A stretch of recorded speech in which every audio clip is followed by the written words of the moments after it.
mga po, another delivery. Hindi ko masabing basta. This is another delivery from somewhere else.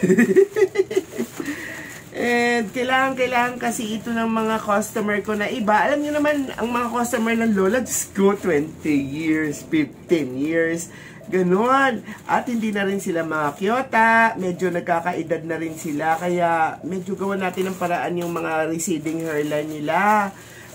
Isa ito sa, kakatapos ko lang gumupit.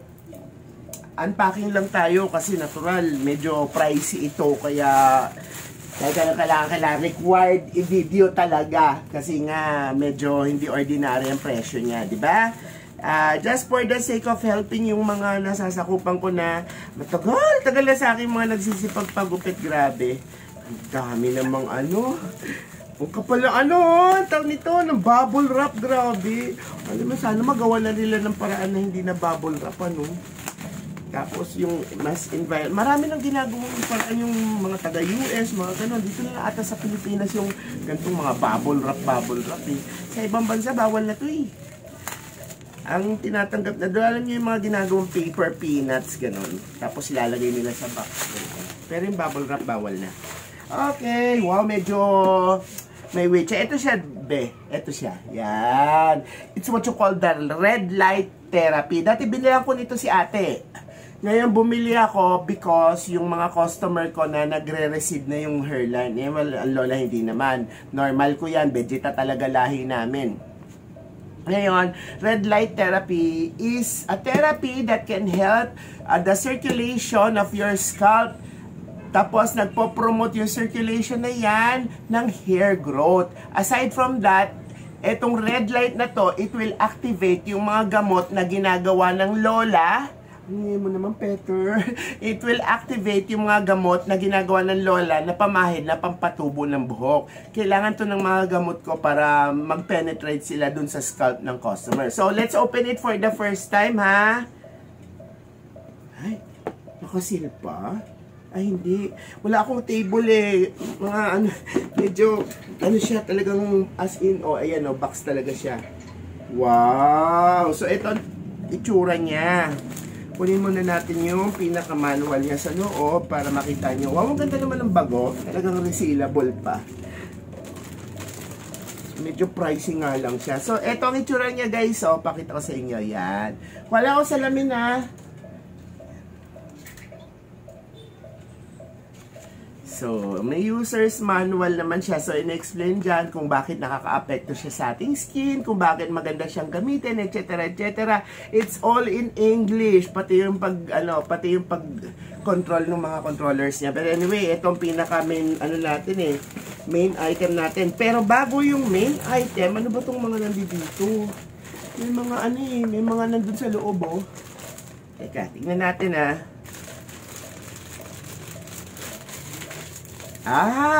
so meron siyang power adapter. Yan. Ilan kaya tong amperes? So mababa lang siya sa kuryente, sobrang baba, 12 volts lang siya, 2 amperes. Yan. Okay? Tapos meron siyang yung pinaka-controller. Ito ang nagtataka ko, bakit may USB? Ay, siguro siya? Pwede siyang isaksak sa USB kasi tignan nyo, kasi di ba may mga USB ngayon, katulad nito, nagiging 12 volts na rin. Ay, ang ganda, di ba? Pwede yung adapter niya, pag masira man ito, pwede yung isaksak sa USB. Kasi may mga adapter na ngayon na nag-output ng 12 volts. Yun nga lang, 1.5 amperes. Meron ako dito multi-voltage na siya. From 3.7 volts up to 12 volts. Kaya nga lang, yung amperes lang ang nagkakatalo-talo. Ang galing! Tapos teka, sandali dito isasaksak. Okay. So, kung gusto mo, meron din siyang controller. Ano kaya to? Screen kaya niya to?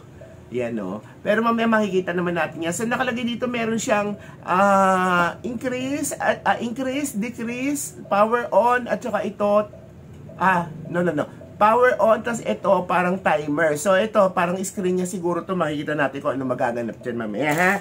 Tapos, tingnan natin ano pa meron. Ay! Ano yan? Ba't parang matigas-tigas siya? Oo, kasi this is a light therapy. Hindi natin pwedeng patamain sa mata. Kaya nagpo-provide sila ng Treng protection. Naku, kulata na lang ang kulang. Eto, kailangan suotin mo to pag gagamitin mo siya. Kasi hindi siya pwede directly sa mata na, alam mo na, matumama kasi baka may epektong masama sa mata. So, eto na siya, yung pinaka-item mismo. Ayan. Alam mo, ang ganda niya, talagang, ano siya, cloth. Yun nga lang, yung mga lights niya, parang alam niyo yung, teka sandali. Alam niyo yung mga ilaw na hindi coated, parang yung mga strip lights lang, parang ganun lang eh. Hindi kaya madaling masira. Tapos ang pricey pa naman niya. But anyway, subukan natin, paganahin natin pwede siya kasing ganito pwede siyang ganito. Tapos pwede mong iganyan lang dito sa balikat mo, hanggang doon sa spine mo. Tapos, araw-araw para exposure, yung mga taong mahihina ang baga, may sakit sa baga, or what, pwede mo siyang expose. Pwede rin sa mga hita-hita mo, pwede rin sa kung saan mo gustong gamitin na kailangan, pwede rin ganito, pag ganito, kailangan ng red light therapy. Pero ang pinaka-basic na, ang pinaka-basic na form niya is, tinitignan ko talaga strip light talaga lang siya. Pero, hindi ko alam para kasing walang cover, parang rekta lang doon sa tela, tapos itong tela lang yung pinaka-cover niya. Parang feeling ko nga nakakapako yung yung strips niya. But anyway, benefit of the doubt naman tayo kasi kadatulan kabibili lang natin Since this is a product review, siguro siya yung flex na di ba may flex na yung parang strips nga gano'n na parang mga LED ngayon. Parang gano'n lang siya sa loob. Pero mukhang makapal naman kasi nakakapako naman siya. May nakakapa naman akong makapal doon sa loob na parang hinangan niya. Sana magtagal Feel ko naman magtatagal kasi coated naman siya. Parang may film Parang may manipis na film na nagko-coat doon sa diode niya. At saka yung diode niya, napansin nyo, parang sobrang ang nipis. Anyway, wag tayong mag-prejudge siya kasi dalawang klaseng lights to. Isang 850 tsaka 600 plus na nm. Kagaya to ng kay Tata, yung binili ko kay Tata para sa sugat niya. So, ito rin yun. So, ayan siya guys, So, nagiging parang sombrero siya. Kasi nga, di ba, para sa ulo talaga to. Ganyan. Ganun. Yan. Ito, para saan kaya to? Teka, sandali. Okay. Didikit pala to kahit saan. So, pwede siya dito. Okay. Para dito. Para secured siya. Ang galing naman ng taray. Tapos dito yung isa. Yung ganon, dito niya ilalagay isa para secured siya. Okay. Para pag sinuot yung ganyan, close muna yung eyes. Tapos i-secure nyo ng ganon. Di ba? Naku, palagi ko pa plastikan ko pa doon sa loob kapag gagamitin ko. Kasi baka majumoy. Kasi di ba tela to, hindi naman to pwede laban, Baka mangamoy. Cloth siya talaga kasi. Ayan, para siyang cotton na cloth. Pero hindi ko siya ma-describe. Alam niyo yun, di ba? Pag nakakakita kayo ng parang foam na ganito, yung kabila niya, yung sa mga bags, di ba? Tela. Hindi ko siya ma-describe. Hindi naman siya nylon. Pero parang cotton. Hindi ko alam Hindi ko lang alam. Pero parang siyang cotton. Since black naman siya, kaya hindi siya masyadong magiging madumi tignan. Ang problema lang talaga, mangangamoy, di ba? Anyway, pag gagamitin, plastikan muna yung ulo bago siya ilagay. Or something like lagyan ng headband dito na may support na dalawang galon para hindi naman dikit na dikit sa ulo. Di ba? Pwede naman yon. Teka, sandali Try natin siya. Gusto ko siya try muna. Nakikurious ako sa USB. May USB naman ako dito na kaya ng 12 volts. Dali lang. O baka ito, converter na to para from 5 volts to 12 volts. Di ko lang alam. Try natin. Meron ako ditong USB na 35 watts. Kakayanin naman siguro niya yan. Ito. Lagay ko siya dyan. Ito lang muna. Try ko lang muna. Kasi nakikurious lang ako kung kaya ng USB Tapos, may controller siya. Pwede kaya rekta? Kasi di ba 12 volts din naman yun. Rekta muna natin kung kaya. Natin. Ayun Ayan ilaw na. Pwede palang rekta.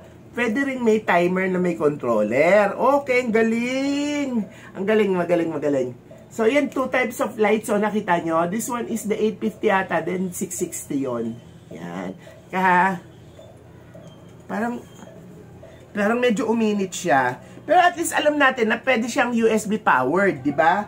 At the same time, pwede siyang may controller para may timer na rin. Para hindi ka na nagbabantay, di ba? Pero ako, salpa ko na lang to. Rekta ko na. So, tignan naman natin kung anong effect nitong timer na to. So, definitely, etong galing sa USB. Lalagay natin. Ayun, no? Meron na siyang, sabi ko sa inyo parang LCD niya Ayan, no? Diba? Tapos, isasaksak natin siya dito. Tapos, syempre, susuotin natin siya.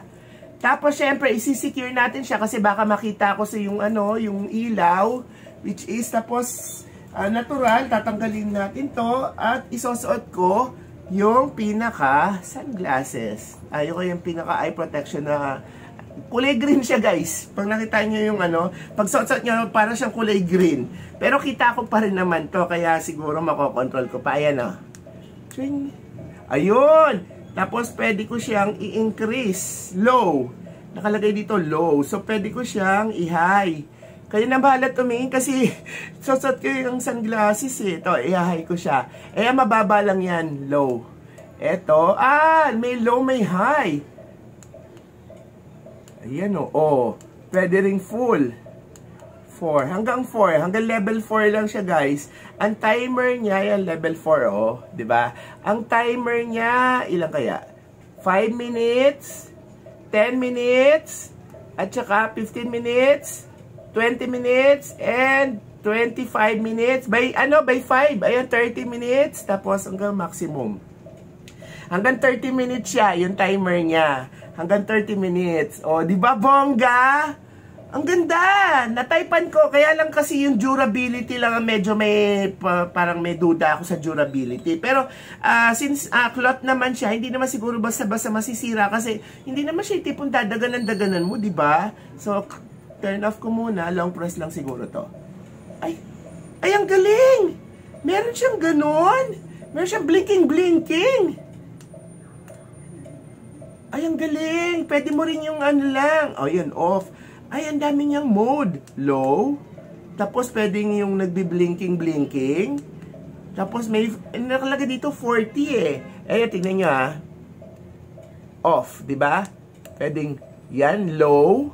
Tapos, from low, pwede mo hanggang level 4. Pwede ring blinking. At saka, pwede ring, ayan 40. Hindi ko alam kung ano tong 40 na to. Pero aaralin ko. Just the same, okay lang naman. Ang importante lang naman, nakababad yung ulo mo sa ilaw na to para mag-activate yung gamot na ginawa ko. At the same time, maganda to, guys, kasi maraming nagagawa ang red light therapy sa atin. Especially malapit to sa utak. Yung may mga depression, pwede rin naman gamitan nito. Nakaka-relax kaya ito ng ating skin at saka nakaka-promote ng circulation. Especially dun sa scalp. Kaya siguro bago ko gamitan ito, kailangan mag-penetrate. At kung kailangan mag-penetrate, sabagay, kaya nga sila magaganto, manipis naman kasi yung buhok nila, di ba? Anyway, teka, i-off ko. Mamaya ko na siya aasikasin yan. Tanggalin ko muna to kasi naiilang ako. Ay, alam mo kulay green siya. Ayan kulay green. Ewan ko kung bakit kulay green ang ginawa nila. Anyway. If you like this kind of... teka, hindi pa na pala natin natitesting yung yung pinaka-adapter niya. Pero at least alam natin na pwede siya sa USB, di ba? Kaya bongga, money worth it naman. Testing ko muna tong adapter niya para may idea din kayo. Malay nyo, bumili kayo, di ba?